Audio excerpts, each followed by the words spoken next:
मुझे आवाज सुनाई नहीं दे रही है किसी की।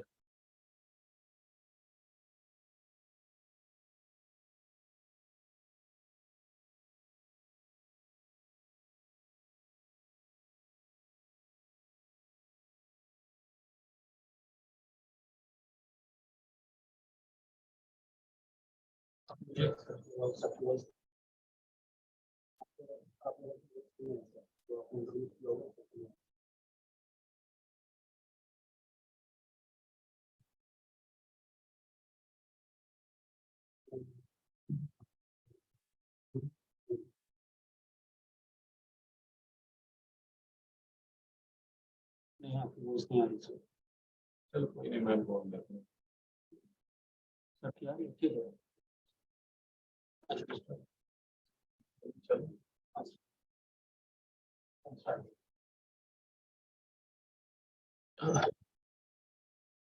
आई होप मुझे लगता है कि मेरी आवाज वहां पे सुनाई दे रही है। मुझे उस तरफ की आवाज नहीं सुनाई दे रही है, परंतु मैं आप सभी लोगों को का इस प्रोग्राम में स्वागत करता हूं। मैं समझता हूं कि इसमें TNAI SNAI के प्रतिनिधि हैं। इसमें OET EBAC और वो संस्थाएं हैं, और हमारे नर्सिंग कॉलेज के प्रबंधक गण हैं। वहाँ से लोग पार्टिसिपेट कर रहे हैं। मैं आप सभी लोगों का इस बैठक में आने का के लिए आपका स्वागत करता हूँ। देखिए, ऐसा है कि आप लोग अवगत हैं कि मिशन निरामिया में हम लोग लगातार नर्सिंग के क्षेत्र में, नर्सिंग एजुकेशन के क्षेत्र में गुणवत्ता को बेहतर करने का हम लोग काम कर रहे हैं, और आप सब लोगों का उसमें बहुत ही अच्छा योगदान है, सराहनीय योगदान है।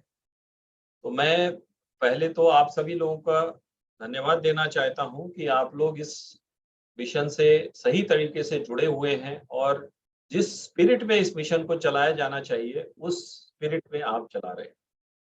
और हमारी तरफ से लगातार ये प्रयास है कि हम इस मिशन से ऐसी संस्थाओं को, ऐसे लोगों को जोड़ें जो हमारे नर्सिंग स्टूडेंट्स की गुणवत्ता को और बेहतर कर सकें। इसी क्रम में आज हम लोग trained nurses association of India TNAI, जो कि हमारी नर्सेज की, ट्रेन्ड नर्सेज की सबसे बड़ी संस्था है, और जो न केवल भारत में जुड़ी हुई है सारे लोगों के साथ, परंतु विदेशों में भी जो चैप्टर्स हैं नर्सिंग एसोसिएशंस के, उनके साथ भी जुड़ी हुई है। इनका ऑफिस दिल्ली में है। मैं गया था एक बार इनके ऑफिस में, देख के भी आया हूँ। बड़ी अच्छी संस्था है और बड़े कमिटेड लोग हैं इस संस्था में। और मेरी इनके प्रेसिडेंट से भी, इनके सेक्रेटरी जनरल शायद आज आई हुई हैं, उनसे भी और भी बाकी लोगों से मुलाकात हुई। तो इन्होंने ये हमसे अपेक्षा रखी थी कि साहब, हम आपके जितने नर्सिंग कॉलेजेस हैं उनको भी अपने साथ जोड़ना चाहते हैं। उसी क्रम में शायद आपसे आज ये लोग बात कर रहे हैं कि इनमें दो तरह के हैं। एक तो जो रजिस्टर्ड नर्सेज होती हैं, जो स्टूडेंट स्टेज से बाहर निकल जाती हैं, प्रोफेशनल स्टेज में आ जाती हैं, उनके लिए तो TNAI है, trained nurses association of India. और जब तक नर्सें छात्र के स्टेज पे रहती हैं, यानी स्टूडेंट नर्सेज रहती हैं, उनके लिए SNAI है, student nurses association of India. और इसमें ये तमाम लोगों के लिए सोशल वेलफेयर काम भी करते रहते हैं। It is a association of the nurses and for the nurses. तो ये लोग कोई बीमार पड़ता है तो उसमें भी उसकी मदद करते हैं, किसी को और कोई परेशानी होती है, किसी की स्किल अपग्रेडेशन है, उसमें भी मदद करते हैं, किसी को विदेश भेजना हो उसमें भी मदद करते हैं। तो हर तरीके के से ये मदद करते हैं। तो आप लोगों को ये विस्तार में बताएंगे कि ये किस तरीके से काम करते हैं। स्कॉलरशिप्स में भी कुछ ऐसे बच्चे होते हैं, आपके यहाँ भी आते होंगे, जो वैसे तो ब्राइट होते हैं लेकिन आर्थिक रूप से समृद्ध नहीं होते हैं, और ऐसे ऐसे बच्चों के लिए स्कॉलरशिप की आवश्यकता होती है। तो हमने इनके साथ एक ये भी बात किया Uttar Pradesh state medical faculty की तरफ से कि हम कुछ मेधावी छात्रों के लिए स्कॉलरशिप की स्कीम भी करें। जैसे आप पता होगा कि सरकार, उत्तर प्रदेश सरकार की तरफ से SC ST छात्रों को मिल जाती है स्कॉलरशिप, कुछ और कैटेगरी के लोगों को मिल जाती है, बट कई ऐसे बच्चे होते हैं जिनको उनमें छात्रवृत्ति नहीं मिल पाती। तो एक हम लोग इनके साथ ये भी काम कर रहे हैं। अब हम लोग अभी मिशन निरामया का ज्यादा फोकस प्री सर्विस ट्रेनिंग पे है, यानी कि जब वो स्टूडेंट नर्स है, जब उसके एडमिशन से लेके उसके एग्जामिनेशन पास और रजिस्ट्रेशन तक, अभी जो मिशन निरामया का फोकस था सिर्फ इसके ऊपर था।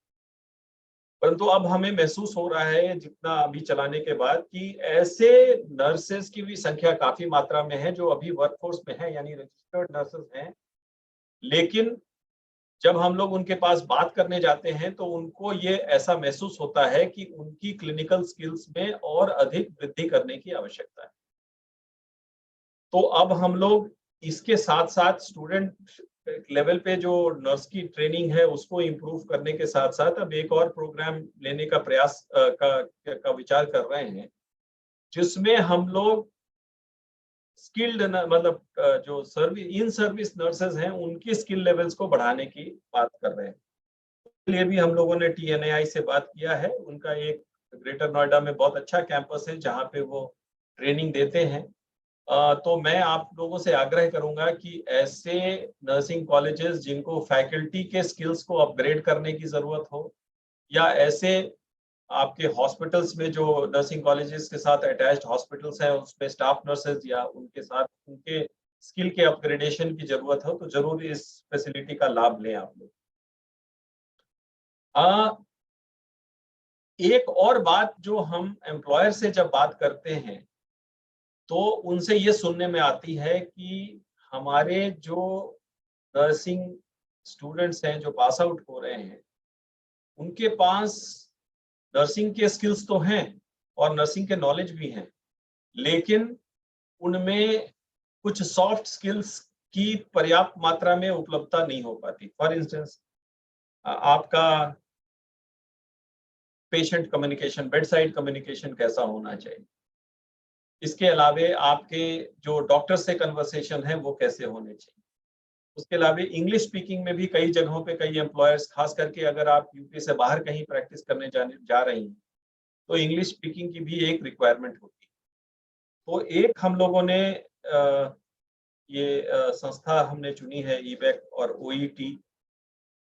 ये लोग विदेशों में नर्सेस पोस्ट करने में मदद करते हैं और उनके लिए ये ट्रेनिंग प्रोग्राम चलाते हैं।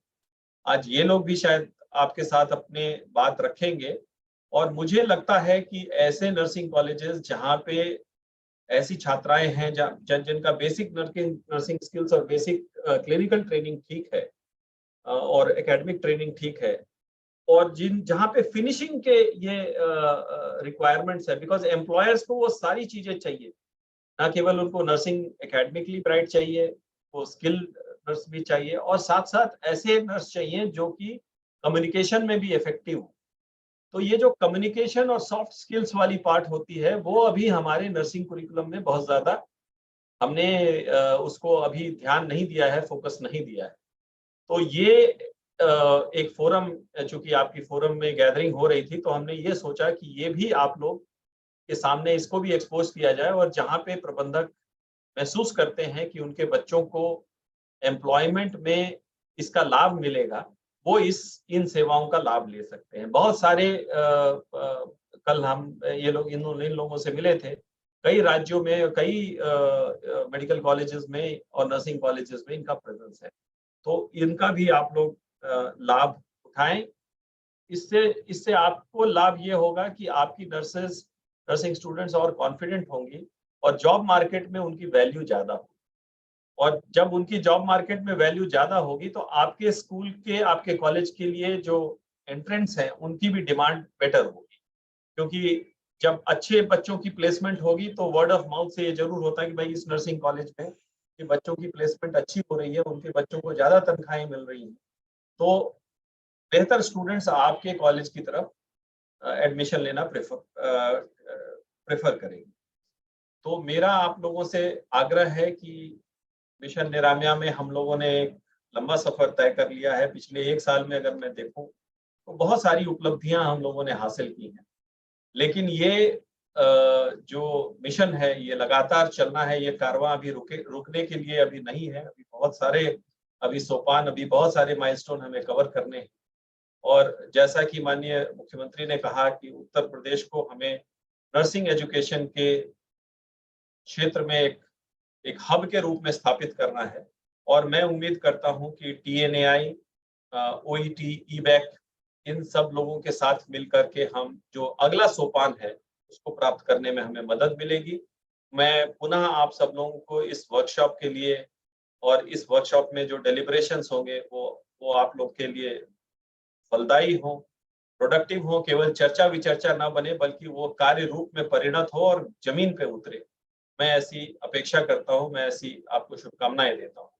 मेरी तरफ से आप सभी लोगों को इस वर्कशॉप के लिए धन्यवाद। विशेष रूप से मैं TNAI के जो रिप्रेजेंटेटिव्स हैं, सेक्रेटरी जनरल एवलिन जी हैं और भी उनके कलीग्स हैं, OET के रिप्रेजेंटेटिव हैं, EBAC के रिप्रेजेंटेटिव्स हैं, इनका मैं विशेष रूप से धन्यवाद देना चाहता हूं कि उन लोगों ने अपने व्यस्त समय से आकर हमारे बीच अपने जो विशेषज्ञता है, जो उनके अनुभव हैं, उनका लाभ हमें दे रहे हैं। इसके लिए मैं विभाग की ओर से उनका शुक्रिया अदा करता हूं। और मैं उम्मीद करता हूं कि इस वर्कशॉप के बाद आप सब लोग कुछ इस वर्कशॉप का लाभ उठाते हुए कुछ उसको कार्य रूप देंगे और परिणत करेंगे, ग्राउंड लेवल पे हमें वो चेंज दिखाई देंगे। बहुत बहुत शुक्रिया, शुभकामनाएं। Thank you.